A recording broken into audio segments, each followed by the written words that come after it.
This is a premium Wagyu steak from Japan and costs around $100 at supermarkets in the US. And this is also Wagyu, but it costs $40. That's because it comes from here, the vast country of Australia, where ranchers are racing ahead to win the global market for Wagyu by experimenting with different methods to raise the cattle. We're running about 2,000 Wagyu cattle. The Wagyus have been the linchpin for our growth as a business. All this doesn't sit well with Japanese farmers. 和牛はもうトップブランドです。僕に言わしたら、フェラーリや全然差があります。もう全く違うものだと思います。Japan and Australia are the biggest Wagyu producers in the world, and they're vying for the largest export market that is the US. By 2023, the global Wagyu industry will generate sales of around $9.5 billion, according to the market research firm Technavio.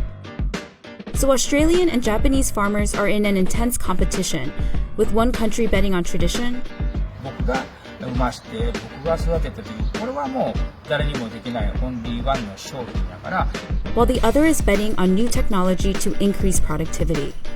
We are mapping the entire genome. I'll know whether to breed on from it or it's going to end up on a dinner plate. So this is really powerful technology and we're using it to full effect. Wagyu is a breed of cattle native to Japan and literally translates into Japanese beef. What makes it so special is the high concentration of fat that's inside the muscles. The industry calls it marbling.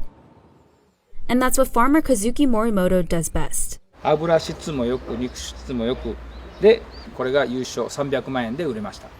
He says the trick to his success has been following strict traditions. 種付けも自分、繁殖も自分、肥育も自分。やっぱりそういうはね、手間かかりますね。 Wagyu farms are usually small, but Morimoto's 300 cows have brought in $1.4 million annually in the past few years. A small herd allows him to pay very close attention to the feed, which accounts for almost 70% of his costs.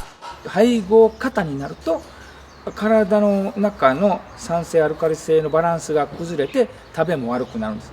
Morimoto usually fattens his cows for a minimum of 2.5 years, compared to the average 1.5 years it takes for other types of cattle like Angus. He says his Wagyu is meant to be consumed in small quantities, similar to other high-end delicacies like caviar and foie gras.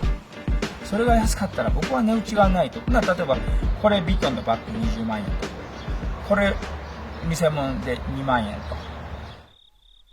Many Australian ranchers see the Japanese way of raising Wagyu as out of date. The Japanese, they're feeding the animals basically from birth. They just feed. And we're not doing that. Steve Binney is part of a new generation of Wagyu ranchers who want to produce beef in what he says is the modern way. He had his first Wagyu steak 5 years ago. Some people say, where were you when September 11 happened? Where were you when Kennedy got shot? And so I look at this moment in my life was when I had that first Wagyu, and it was so incredible. The next day, Binney pivoted his nearly 100-year-old family business from Hereford cattle to Wagyu. So this is an 8 to 9 strip loin. Beautiful. This is what we'll be having for lunch.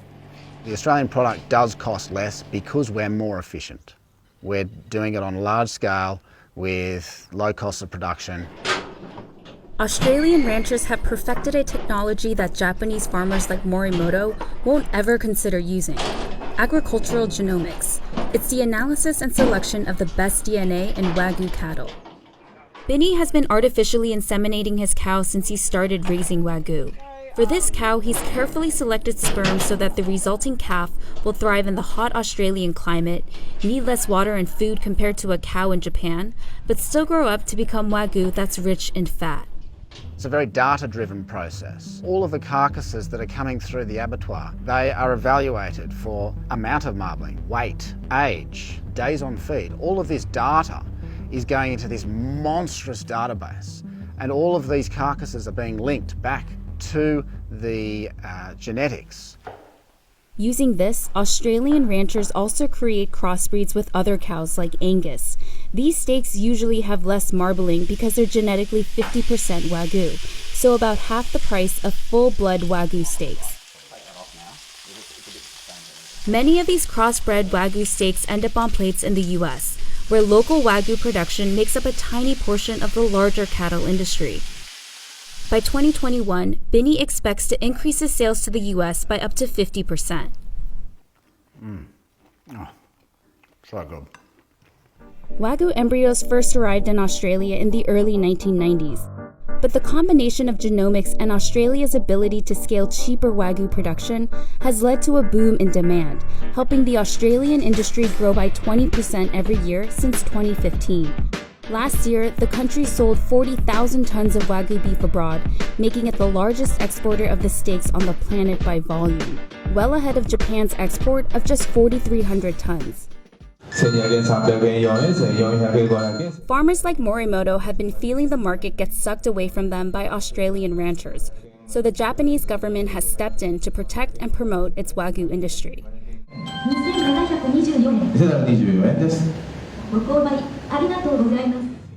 Auction houses like this one are the only places where Japanese farmers can sell their Wagyu beef. For years, these places were not allowed to sell to the US, a coveted market for Wagyu farmers. But last year, Japan signed a key trade deal with the US to export unlimited Wagyu, a key part of the Japanese government's grand strategy to double beef exports. The government also recently passed a bill that criminalizes the export of Wagyu semen and embryos.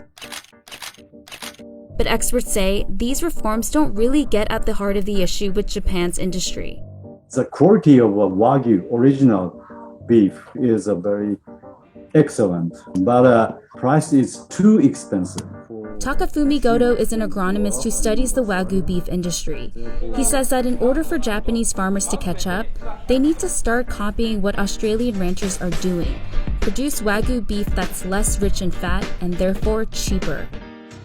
Australian farmers consider the business, but the Japanese farmers, the most important thing is to produce a good marbling beef. Japanese farmer should do a business, consider the cost of performance, how much feed, how much profit. But that won't be something Japanese ranchers will accept easily. そこオーストラリアにもニュージーランドでも牧場を持ってられる方と一緒に行ってでこれが今私たちが作っている和牛やっていうことで食べさせてもらったんですけど別にもう一回食べたいとは思わなかったですよね。